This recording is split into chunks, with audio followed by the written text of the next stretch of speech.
Isaac Leib Peretz, also sometimes written Yitskhok Leybush Peretz, best known as I.L.Peretz, was a Yiddish-language author and playwright from Poland.Payson R. Stevens, Charles M. Levine, and Sol Steinmetz count him with Mendel Mocha Sephorim and Sholem Aleichem as one of the three great classical Yiddish writers. Sol Liptzin wrote, Yitskok Leybush Peretz was the great awakener of Yiddish-speaking Jewry, and Sholem Aleichem its comforter.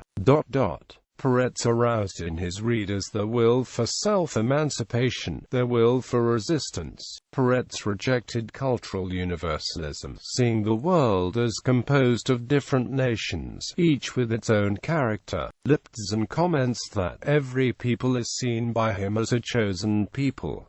He saw his role as a Jewish writer to express Jewish ideals, grounded in Jewish tradition and Jewish history. Unlike many other masculine, he greatly respected the Hasidic Jews for the mode of being in the world. At the same time, he understood that there was a need to make allowances for human frailty. His short stories such as If Not Her, The Treasure, and Beside the Dying emphasize the importance of sincere piety rather than empty religiosity. Biography. Born in the city of Zamysk, Lublin Governorate, Congress, Poland, and raised in an Orthodox Jewish home, he gave his allegiance at age 15 to the Haskalah, the Jewish Enlightenment. He began a deliberate plan of secular learning, reading books in Polish, Russian, German, and French. He planned to go to the theologically liberal rabbinical school at Zhytomyr. The concern for his mother's feelings got him to stay on in Zamysk.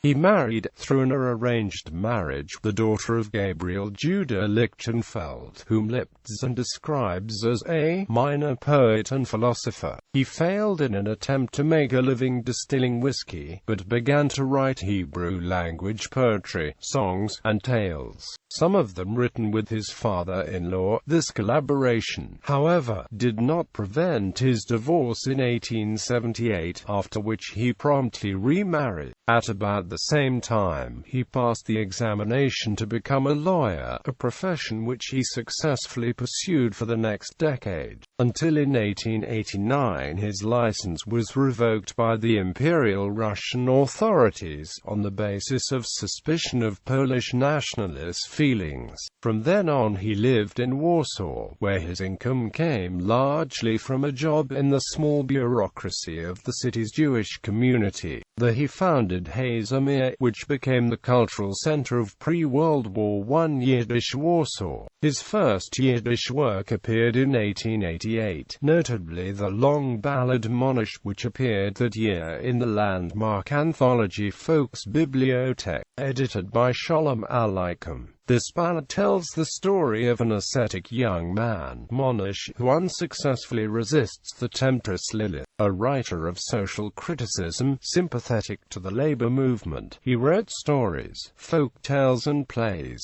Liptzin characterizes him as both a realist and a romanticist who delved into irrational layers of the soul, an optimist who believed in the inevitability of progress through enlightenment, and who, at times, expressed this optimism through visions of messianic possibilities. Still, while most Jewish intellectuals were unrestrained in the support of the Russian Revolution of 1905, Peretz's view was more reserved, focusing more on the pogroms that took place within the revolution, and concerned that the revolution's universalist ideals would leave little space for Jewish nonconformism. Peretz assisted other Yiddish writers in publishing the work, including Der Nister and Leib Shapiro. Much as Jacob Gordon influenced Yiddish theater in New York City in a more serious direction, so did Peretz in Eastern Europe. Israel Bakovici sees Peretz's works for the stage as a synthesis of Gordon and of the more traditional and melodramatic Abraham Goldfaden, an opinion which Peretz himself apparently would not have rejected. The critics, he wrote, the worst of them thought that M.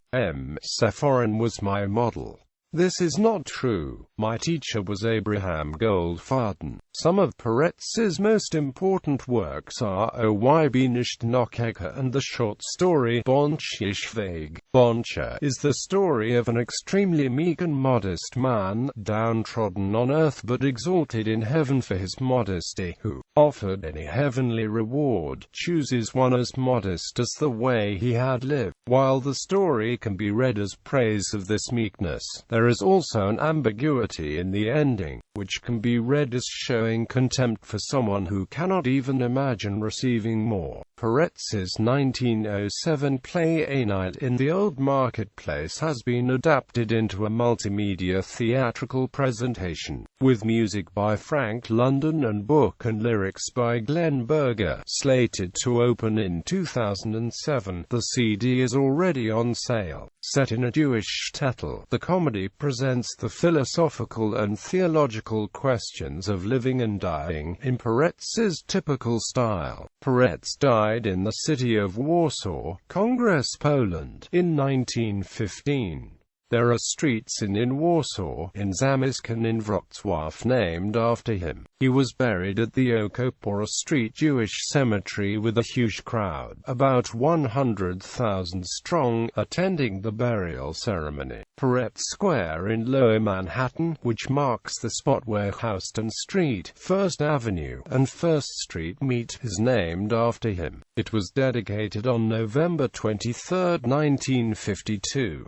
The American journalist Martin Peretz is one of his descendants. The French author Georges Perec was a distant relative. Peretz has other living descendants in his brother's line: physicians, teachers, attorneys, performers, all in the tri-state area of New York City. There are streets named after him in Israel in the following cities: Tel Aviv, Hod HaSharon, Bat Yam, Haifa, Kiryat Yam, Holland, Givat Shmuel. Peretz Square in Lower Manhattan, Warsaw, Poland. Work. Peretz wrote in both Hebrew and Yiddish.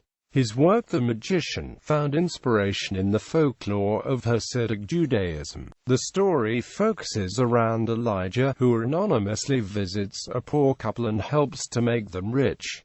The 1917 edition was illustrated by Marc Chagall. Chagall did not know Peretz and did not read Peretz's work until he was commissioned to create the drawings.